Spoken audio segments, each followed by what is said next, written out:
Hey everybody, welcome back to the Show and Tell show with Penetanguishene Centennial Museum, Jan and Nicole. And for the Huronia Museum, we have me, Nahani, and Genevieve over there, or wherever she is on your screen. Last week, Penetanguishene Centennial challenged us to take something from our collection that came from one of the 4 elements. So, Penetanguishene Centennial Museum, since you challenged us, you get to go first and show us what you have. All right, so this week we've chosen to go with the element ice. So Jan, take it away. Okay, so I went with ice. It's winter, seemed to be an easy pick. And ice made me think of our Winterama that's coming up on the 13th of February. And so that made me think of all the events that take place on the ice, like we've had fishing derbies, snowmobile races. 1949, there was horse races out on the ice.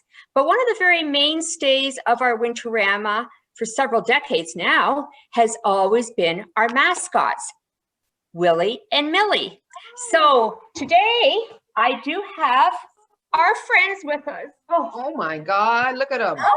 Oh, there he is. There's our Willie. Aww. Yeah. Hi, Willie. See how big his head is? And so these guys, okay, where's Millie? Come on, Millie, you get in the picture too. Okay, Millie.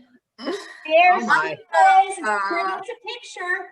So yeah, so these are the guys that wander around the festival for a couple of days, meeting up with spectators and visitors from out of town, giving out big hugs and cheering on the competitions out on the snow and the ice. And I hear something. I'm supposed to be here alone. Oh my goodness! Wait till you see who's visiting us. Look who it is. Oh, hey. Hello. Hey.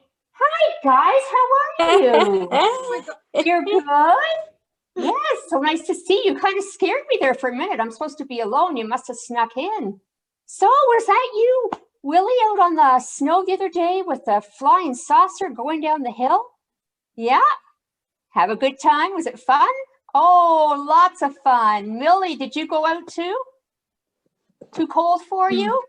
Oh, Millie, good thing you stayed home. Well, I know you guys are busy. You've got places to visit, so thanks for dropping by.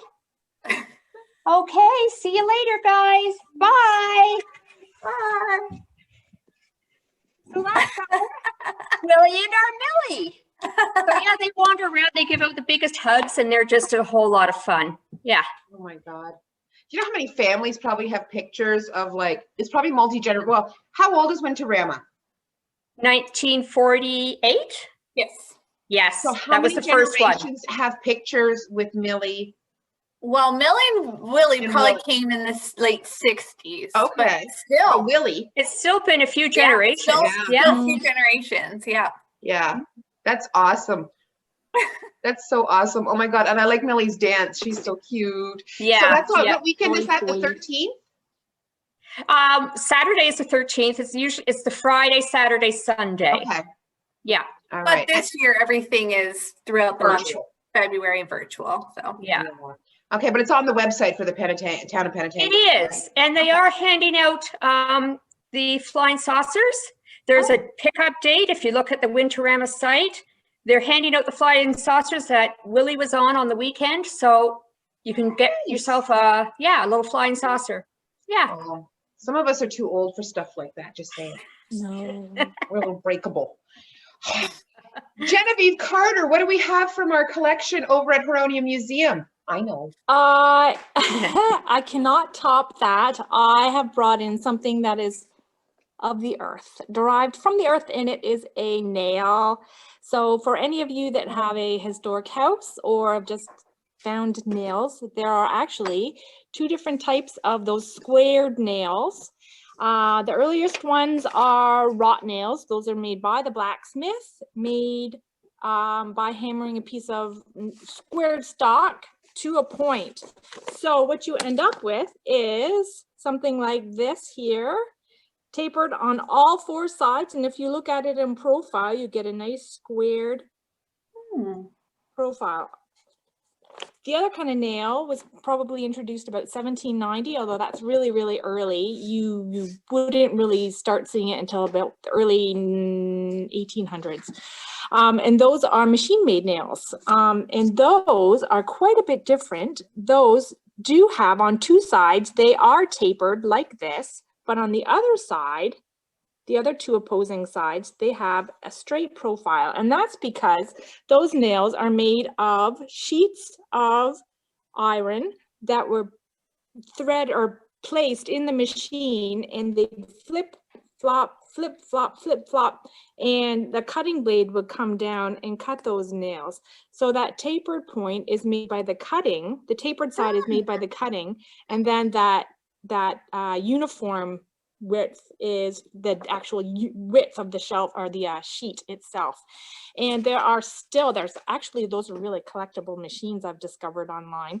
And there is still one nail company out in Massachusetts that manufactures those nails on historic machines. And I think instead of going to the normal blacksmith shop like we do on our summer holidays this year, we will be going to visit Yes. 1790 just seems so early for manufacturing like that. That's incredible.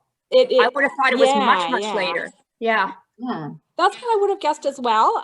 But remember too that you still, that's when it was introduced. So you still got people hand making nails until, who knows, until their stock was all gone. And then people would start to purchase these cut nails from hardware stores. I'm sure everybody should go and take a look at some of the nails they've got lying around their house and see what they are. Right. That's right. And interesting why we went from the square or rectangular head to the round. A square or rectangular almost seems like it could be easier to connect with. I don't know. It depended on the use, I think, too. Yeah, that's this true. one does have a squared head. But I know that you can find lots of the heads vary depending on the use for the nail. And that was all done in the machine as well. Right. It's kind of, interesting. Yeah. Good. Cool. Well, I know everybody's stuck at home, and like my hobbies have taken on new levels of extreme. It's unnatural probably in most cases. Anyway, we're finding ways to pass time at home. And I thought a really cool thing to bring out of some of our collections. So our challenge for the upcoming week is to find things we have in our collections that help people pass time, whether that's a hobby, a craft, and we have tons of stuff in North Simcoe, especially in the craft area of like quilting and weaving and rug hooking. We have some fantastic examples. So anyway, things to pass time, board games, whatever it may be. Let's see what we have in our collections for next week, shall we? We will. Good. Awesome. Okay. So thanks everybody for joining us. We'll be back same time, same channel next week. And remember, if you have an idea, something you want to challenge us with, email us, and we'll follow through on it. We did have a suggestion, so we'll have to follow up on that. Thanks everybody. See you next week. Bye. Bye. Bye.